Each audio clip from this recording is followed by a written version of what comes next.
Hey, once again. This time I bring you a little addition to the last tutorial. Since I showed you how to make a map with dynamic lighting and suggested using KKUTS on your characters to take advantage of that lighting, I thought I'd show you how I do that. So here we are in the Koikatsu character maker, and I've got a character here that I'm just going to try to convert into KKUTS so that we can shine some dynamic lights on her and things like that. So the basic principle is kind of the same for everything you want to convert to KKUTS. I mean, you just head into the material editor, and then instead of a shader forge shader, this time main opaque, you just scroll down, click KKUTS, and there you go. You have it. You have a start. Now let's actually go through the settings and tweak it to make it look good.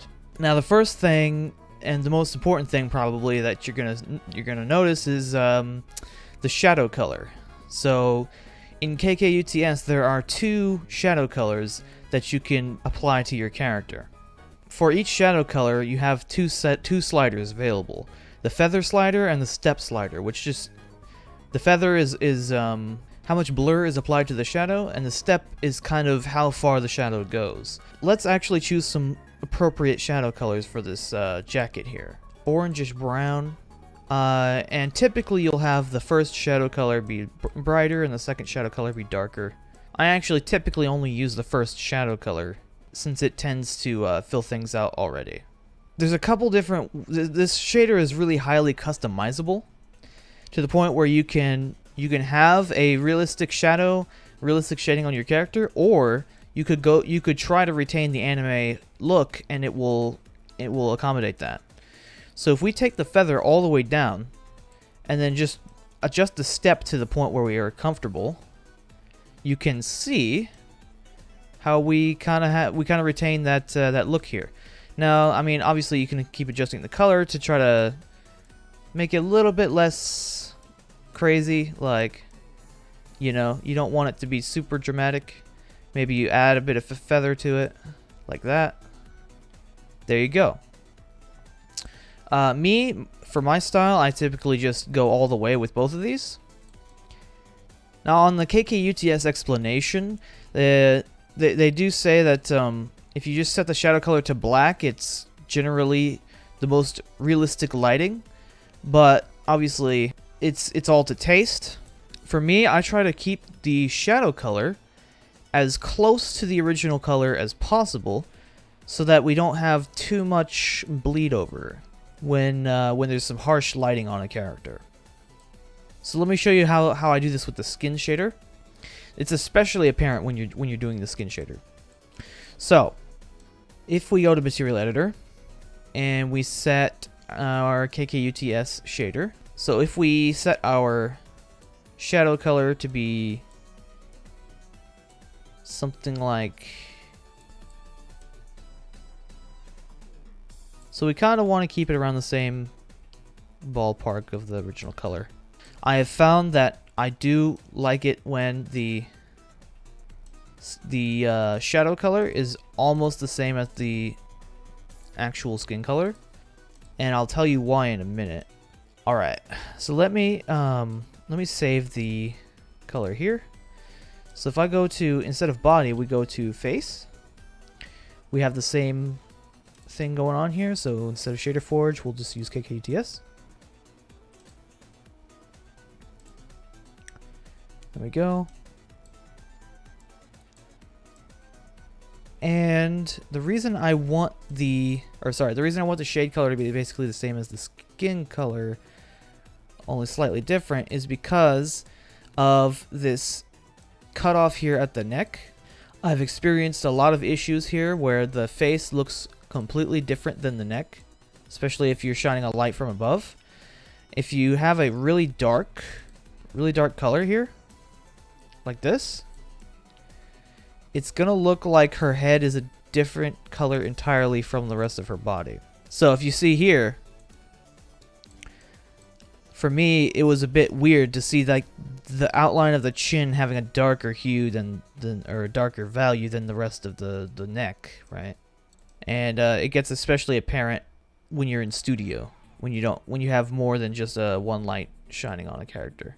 So what I end up doing is just having a lighter color, lighter shadow color that's a lot closer to the original skin tone. There you go.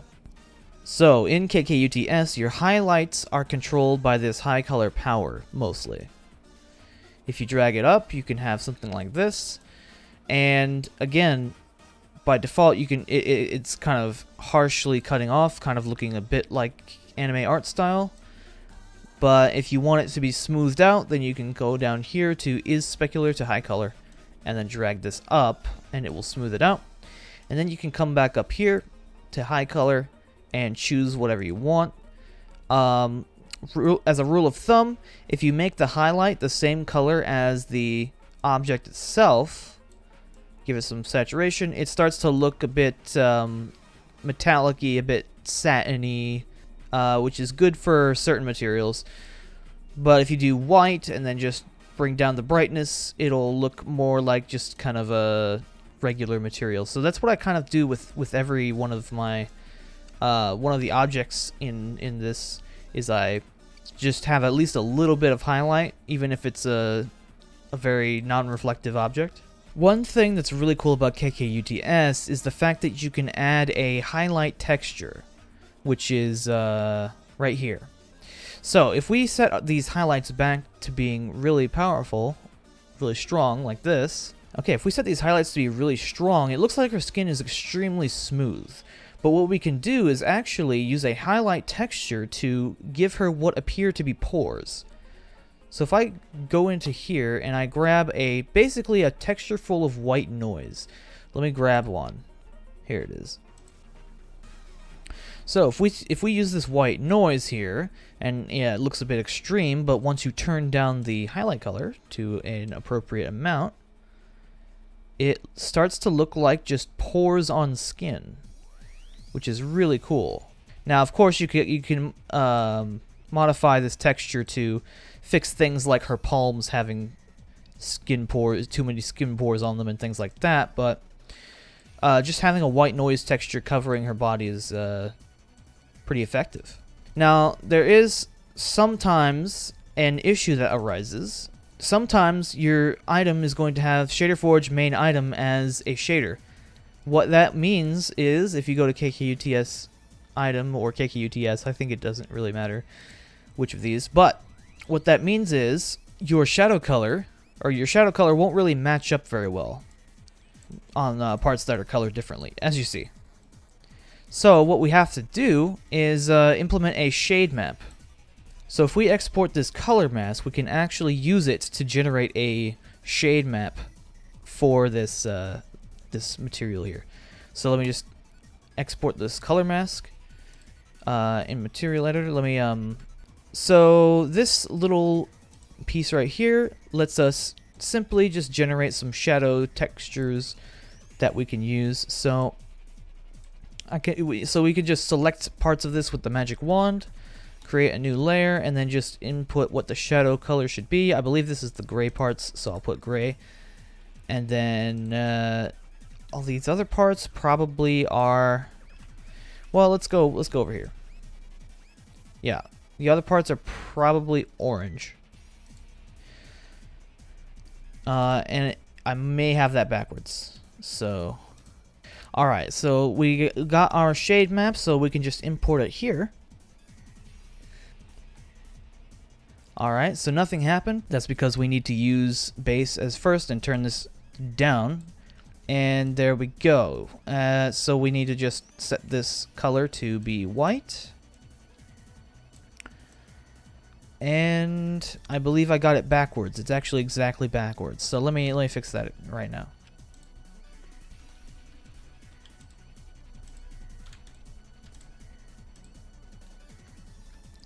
There we go. Hey, there we go. Okay, so now it looks somewhat okay. It's also part of the headphone color, which is slightly less saturated, so we can do that. And then maybe darken this a bit.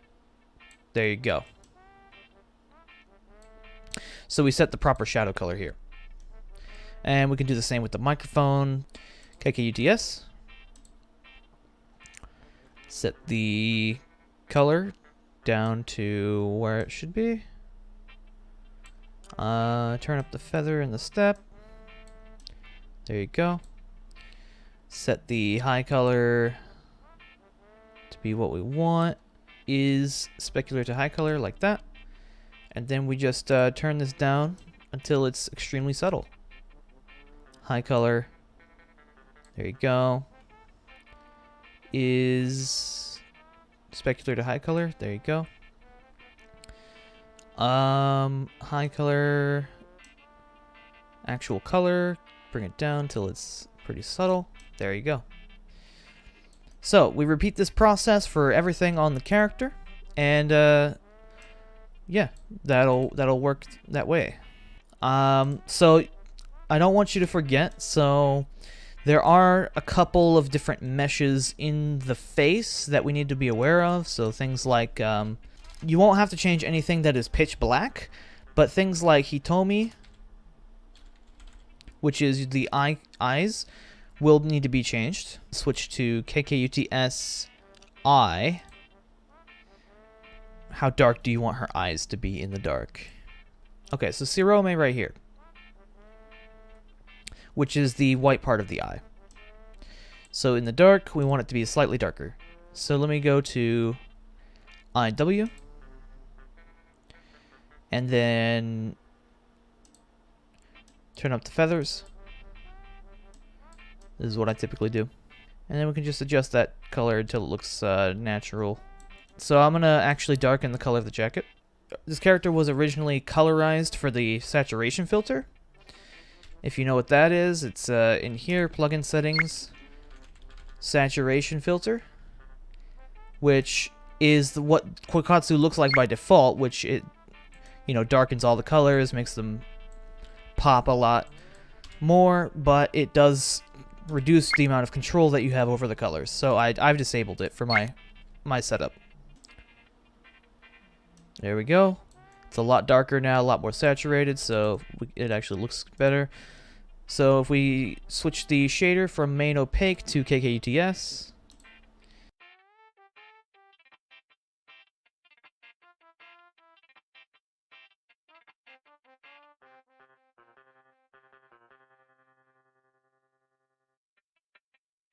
now something I'm noticing is that the top also has that problem with the different colors for the shadows, right? The green is getting a little bit orange. So if we just take the color mask, oh, we don't have the color mask. Well, in this case, I would have taken just the main texture and then just darkened it by exporting here and just darkening the texture that I get out of that. Alright, so if we take the shade map I just generated right here, which was just the main texture except darkened, set this to white, and then we do that. There you go. That's a bit better. Alright, so if you want semi-transparent things like skirts or other objects, if you actually go into here and you have Shader Forge Main Alpha, if you go into use KKUTS Alpha, it will work in Maker and any scene with a sunlight in it, but the thing is, these semi-transparent objects only work in the presence of a directional light. They do not respond at all to point lights, spotlights, or anything like that. So that's just something to be aware of, because as soon as the light goes off, they become pitch black instead of being whatever their shadow color is supposed to be. So just be aware of that limitation.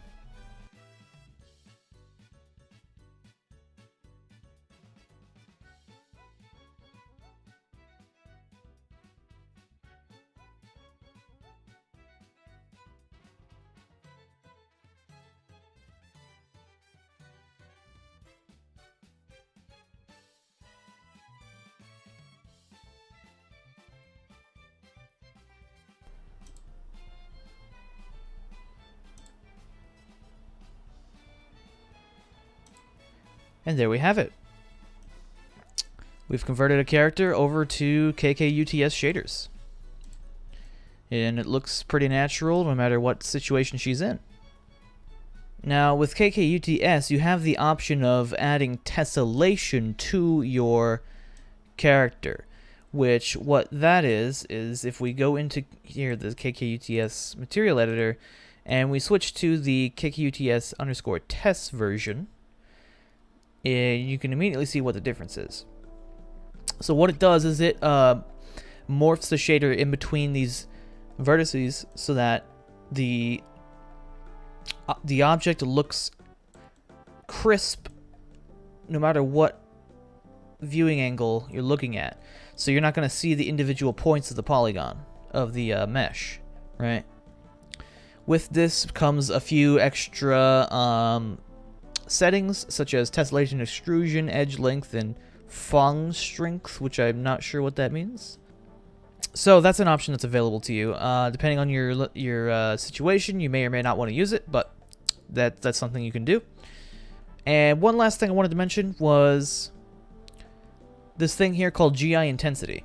Now, I was under the impression that I wanted GI intensity because it would calculate the global illumination of the scene and apply it to the character. But what I've noticed with that is that when you turn this on and you're in a studio scene, you have so little control over how your character looks, and they tend to look pretty washed out in scenes with a high ambient light color. So what I do is I just advise to keep that off, and this is why also I turn off specular highlights and reflections, and I believe it's for the same reason that this is a bad idea. Little bit of bonus for you guys. So when we were last at in this Unity project, there's a few things I was complaining about that I said I might make a plugin for. Well, it turns out that I just now made a plugin for them, so I can showcase how that works. So no longer are we doing Kara Light Disabler. I've converted that plugin to be named KK Map Utils, which is just kind of a catch-all plugin for little quality of life map fixes and things like that. Functionality, really, is what it is. So what I've done is I've added 2 new features to KK Map Utils. So the first one, the first feature that isn't new is disable Kara Light. So you just name your empty KK_maputils_disable Kara Light instead. But the other new things are adjustable ambient light color. So, as you know, I was complaining about going into this lighting channel here and having to adjust this color, and I was like, oh, well, you can't have it both ways, you know. If you want it to be dark at nighttime, you can't have it light at daytime.